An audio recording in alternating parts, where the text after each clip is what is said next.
I always knew where the lines were drawn. Liam was my best friend, my straight best friend. We had known each other since college, navigating life side by side. Him with his string of girlfriends and effortless charm, me watching from the sidelines, content with the unspoken truth of my own desires. It was easy, predictable, safe. And then there was that night. The air was thick with the scent of summer rain, the city streets slick with reflections of neon lights. We had just left a bar, the kind of place he loved, dimly lit, crowded, filled, with laughter and the clinking of glasses. He was tipsy, his voice looser than usual, his arm slung casually over my shoulder as we walked back to his apartment.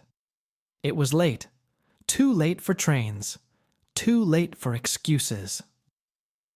He offered me his couch, like he had 100 times before, but something about tonight felt different. He was quiet as he poured us another drink in his kitchen, his eyes lingering on me longer than usual. I wanted to ignore it, to push away the flutter of hope rising in my chest. But then he spoke, softly, hesitantly. You ever wonder if things could be different? The question hung in the air between us, heavy and unspoken for far too long. I should have laughed it off. I should have nodded and changed the subject. But instead, my breath caught, and for the first time, I saw it. The hesitation, the doubt, the flicker of something deeper in his gaze. It was a moment we weren't supposed to have, a line we weren't supposed to cross. But some things, once awakened, can never be buried again. The weeks that followed that night were filled with an unspoken tension between us. It wasn't an uncomfortable kind of tension. It was electric, charged with something neither of us wanted to name. It lingered in the way his gaze would hold mine for a second too long, in the accidental touches that felt anything but accidental. We never talked about what happened that night, how we stood too close, how the air between us had felt thick, with something dangerous. But we both knew. One evening, we sat in the living room, watching a movie. It was one of those slow, quiet nights where the world outside seemed far away. The only light in the room was the soft blue glow from the screen, casting shadows across his face. He was beside me on the couch, legs stretched out, his breathing steady. At one point, our shoulders brushed, and I expected him to pull away, but he didn't. I should have. Instead, I let the warmth of his body seep into mine. "Hey," he said suddenly, his voice lower than usual. "Yeah?" He hesitated for a moment, before shaking his head. "Never mind," I swallowed, my heart pounding. I wanted to push him, to ask what he was thinking, but I was afraid of the answer. Another few days passed, and the tension only grew. We avoided direct conversation, but our silence spoke volumes.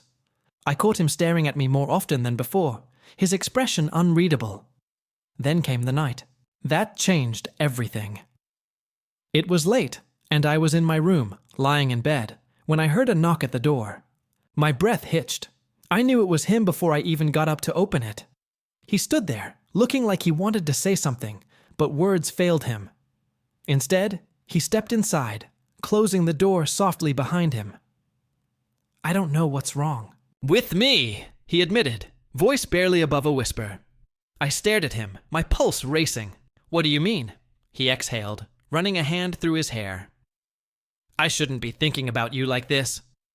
My throat went dry. "Like what?" His gaze met mine then, and I saw everything he had been holding back. The confusion, the longing, the fear. "I don't know how to stop," he said. A beat of silence passed between us, heavy and full of meaning. Neither of us moved.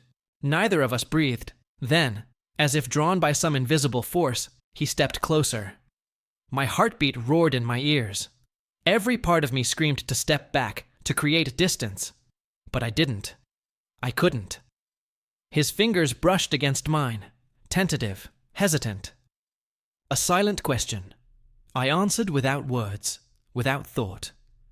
I closed the space between us, and everything changed. The moment stretched between us, fragile and trembling, like a thread about to snap. He was close enough that I could feel the heat, radiating from his body, close enough that I could see the hesitation flickering in his eyes, a battle waging inside him. And yet, he didn't pull away. I barely breathed. Neither did he. His hand, rough and calloused from years of playing basketball, brushed against mine again. A deliberate touch this time. Not an accident. Not something that could be explained away. I should have stopped him, but I didn't. Instead, I let my fingers curl slightly, just enough to let him know that if he was stepping toward the edge, I was right there with him. He swallowed hard, his Adam's apple bobbing. This is. He trailed off, shaking his head, his breathing uneven. I shouldn't be here. But he didn't move. Then why are you? I asked, my voice barely. More than a wisp. His lips parted, but no words came out. 100 emotions passed through his face. Confusion, guilt, fear. And beneath all of that, something else. Something raw. Something undeniable. My heart pounded as I watched him struggle, his body tense, his fists clenching and unclenching like he was at war with himself. Then, suddenly, his fingers tightened around mine, and in that moment, it wasn't just a touch anymore. It was a choice, a reckless, dangerous choice that neither of us could take. Back, the air in the room grew heavy, charged with something neither of us had the courage to name. I could see it in his face. The second his resolve broke, the second he let himself fall. His hand slid up my arm, tentative at first, as if waiting for me to flinch. But I didn't. I couldn't, because I had been waiting for this too. His touch ignited something inside me, something I had been trying to smother for too long. The tension that had been simmering between us for weeks, months, exploded, no longer content to be ignored. His breathing grew shallower, and I could feel the heat radiating off of him as he leaned in. I didn't stop him. I should have. I should have reminded him of everything that made this a terrible idea. I should have pushed him away, told him he was just confused, that this wasn't who he was. But I didn't. Because deep down, I didn't want to. Instead, I let him get closer. Closer. Until there was nothing between us but air, and even that felt like too much. His eyes searched mine, as if silently asking for permission, for reassurance, for a way out. But there wasn't one. Not anymore. And then, just as suddenly as it had begun, he pulled away. Like a rubber band snapping back into place, reality crashed over him. His eyes widened, his breath hitched, and he stumbled back like he had been burned. I can't, he whispered, shaking his head. I don't.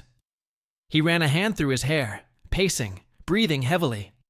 I stayed still, my own heart hammering against my ribs. For a moment, neither of us spoke. The air between us was thick with something unsaid, something unfinished. Then, without another word, he turned and left, the door closing behind him with a soft click, leaving me standing there, alone. The silence after he left was suffocating. I stood frozen in the dimly lit room, my body still charged with the weight of what had almost happened. My skin burned where his fingers had touched, and my mind raced with the memory of how close we had come. How close he had let himself come. But then he ran, just like I knew he would. Just like I feared he would. I swallowed hard and sank onto the couch, pressing my hands against my face. I had spent months trying to ignore what had been building between us, but it had never been just in my head. The way he looked at me when he thought I wasn't paying attention. The way he laughed a little too hard at my jokes. The way his touches had lingered, even when they shouldn't have. I wasn't crazy. I wasn't imagining it. And now, neither was he. The sound of the apartment door opening and closing again made me jerk my head up. For a brief, foolish second, I thought he had come. Back. That he had realized something, decided something. But it was just our other roommate coming home. He barely glanced at me as he tossed his keys onto the counter and made his way to his room, yawning as he shut the door behind him. The world was still moving, like nothing had happened, like my world hadn't just been turned upside down. I exhaled shakily and reached for my phone, my fingers hovering over his contact. But what was I supposed to say? Are you okay? Do you regret it? Do you want me to pretend it never happened? Because that was the most terrifying thought of all. That he would wake up tomorrow and pretend like none of it was real. That we weren't real. I stared at the screen for what felt like hours before finally setting the phone down. If he wanted to talk, he would have to be the one to reach out, because I wasn't going to chase him. I couldn't. Instead, I sat there, listening to the distant hum of the city outside, feeling the weight of everything settle on my chest. Waiting. For what? I wasn't sure. But waiting, nonetheless. Morning came too soon. Sunlight streamed through the curtains, slanting across the floor in golden streaks. I hadn't slept. Every time I closed my eyes, I saw him. His face, his hesitation, the way his breath had caught just before he pulled away, and the way he ran. I rubbed my hands over my face, exhaustion pressing into my bones. The apartment was silent. Too silent. He still wasn't back, a knot twisted in my stomach as I glanced at my phone. No messages, no missed calls. Nothing. With a sigh, I dragged myself to the kitchen, needing coffee or something to pull me out of my thoughts. But as I reached for a mug, the front door creaked open. I turned sharply. There he was. His hair was messy, his shirt wrinkled, and his eyes, God, his eyes, were filled with something unreadable. For a moment, we just stared at each other. Then he took a step inside and shut the door behind him. He started, then stopped, his jaw tightening. He glanced at the floor, then back at me. Everything in me screamed to say something. Anything, but I stayed silent. This had to come from him. He exhaled sharply and ran a hand through his hair. Last night. His voice was raw, uncertain. I don't know what happened. My chest tightened. Was he going to take it back? Call it a mistake? He took another step closer, hesitating. But His fingers flexed at his sides. I can't stop thinking about it. The air between us was charged, heavy with words left unsaid. Then, before I could respond, he turned and walked past me toward his room, leaving me standing there, my heart pounding. I wanted to stop him. I wanted to reach out, but instead, I let him go. For now.